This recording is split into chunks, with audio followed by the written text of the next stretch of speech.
This is California Edition. I'm your host, Brad Pomerance, and we are at 23 ABC in Bakersfield, California. We are joined today by Mike Maggard. He is a member of the Board of Supervisors in Kern County, which relies so heavily on the economic impact of agriculture. And I don't have to tell you that this state has been impacted by a 4-year drought, the likes of which we haven't seen for decades. How are you and your constituents doing here in Kern County? Well, it's very difficult with the drought. We consume more water in this part of the Central Valley because it's so much warmer here. Right. It is causing, we are consistently in the top 2 or 3 counties of all ag production in California. Right. That is likely to not be the case after this year. We don't know what consequence it will have in Fresno and Tulare County, but in Kern County, it's causing a very significant part of our ag production to go fallow. I mean, you would think that the entire state would see decreases and the rankings wouldn't change. Everyone would just dip together. But you're saying that Kern County specifically is undergoing a dramatic dip. Yes, many people might think that the consequences of the strategies that are there to curb the effects of the drought are consistently applied, but they have very different effects in different parts of the state. And we have many people here in Kern County, our ag producers, that rely on water sources that they pay for, right, but are not being delivered any longer. So there are some permanent crop people that are growing right, nuts and things sure, like that. They're having to decide how little water can I give that tree so that it won't even bud. The strategy is, what's the minimum I can do just to keep my trees alive? So let's talk about ag, because it does feel as if ag has become a punching bag a bit in the state. For so long, and I will admit this myself, I was spouting the statistic that I heard that ag uses 80% of the water in the state. That is an overstatement, sir.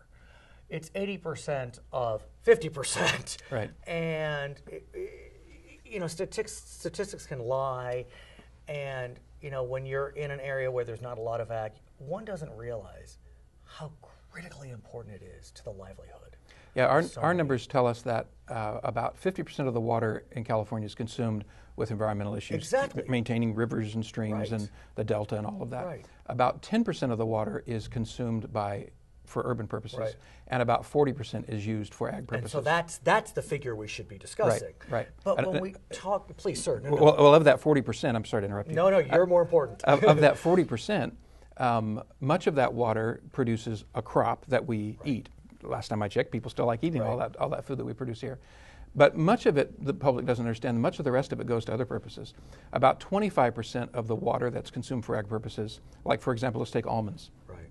About 25% of the water used for almonds produces a hull, which is then fed to cattle. Right. And another 25% of it is used to put into cogen plants. It's so interesting you mentioned the almond and cattle, because I have seen on Facebook countless times, it takes a gallon of water to grow one almond, and it's easy to beat up on almonds. You know how much water it takes to feed a cow? Yeah. I mean, it's exponentially more. Right.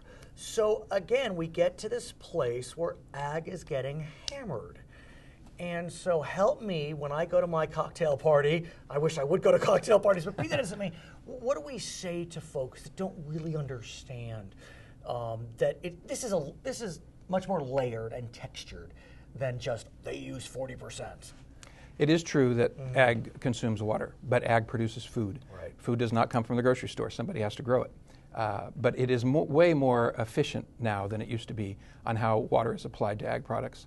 And those products are, the byproduct of the ag industry isn't just food, it's also feedstock, right, for cattle and then energy production. At the same time, though, one could say there is a place for a conversation about what we grow in this state. Because for better or for worse, certain crops are thirstier than others.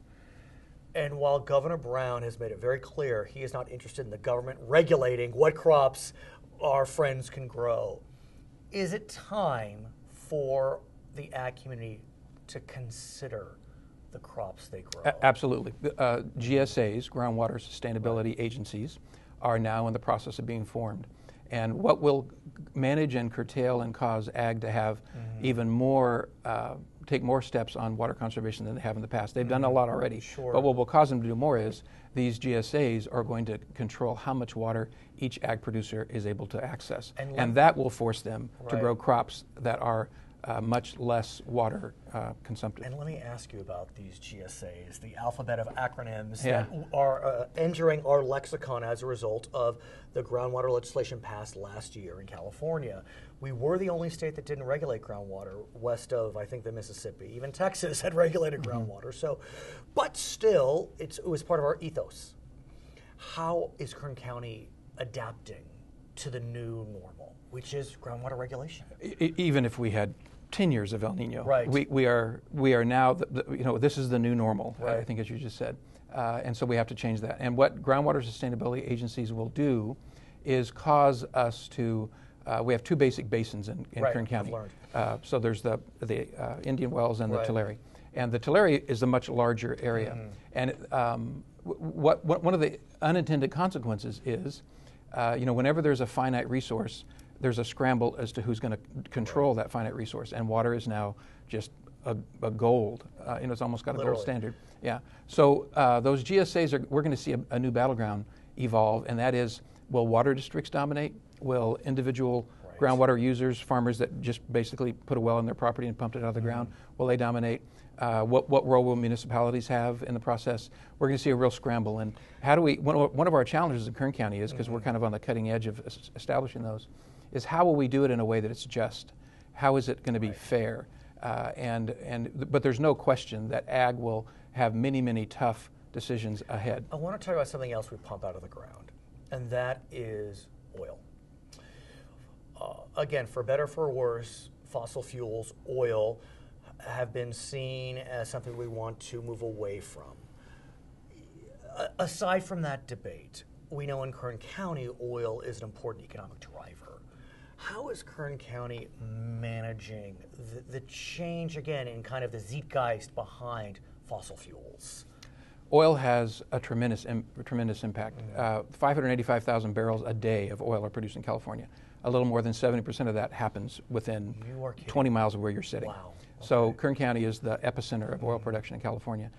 In fact, it would be something like the 14th largest state economy based on what comes out of Kern County in oil. It's like $22 billion of money that goes to all levels of government. And if there's anything the governor is currently using as his piggy bank, it's cap and trade on the oil industry. Right. So one could argue that pump more oil and the state budget will do much better in terms of its health. But one of the ways that we create jobs in Kern County, and that's one of our primary focuses, is to take the uncertainty out of the regulatory process. We want a predictable, consistent set of rules that will apply. Every businessman wants that. Right, that's the key to success in business. So we are attempting to do that now with the oil industry by doing a very comprehensive environmental impact review of the oil industry and the primarily drilling operations, because the state has suspended giving drilling permits. So the EIR would create a scenario whereby you can go back to Sacramento and say, here's the EIR, will you give us dispensation? Correct. And it will have offset all of the environmental consequences. It has, what California Environmental Quality Act, CEQA, does is cause that all of those concerns to be mitigated or met. How close are we to getting that EIR done? We've had our first public airing of the document. It came out about 3 weeks ago. Okay. We will, by the time we get to the end of this calendar year, by the end of December, it will have gone through the Planning Commission and then come to the Board of Supervisors. And I believe we will, our goal is to have it solved by the end of this year. And when we come back, I want to talk about it because it does seem to be critically important for Kern County. We are in Kern County today at 23 ABC in Bakersfield. I want to thank Mike Maggard for joining us. He's a member of the Kern County Board of Supervisors. My name is Brad Pomerance, and this is California Edition. Excellent. That was great. Good, thank you. Fascinating. I didn't realize Kern had that much oil. I knew it had oil. And it actually is in it.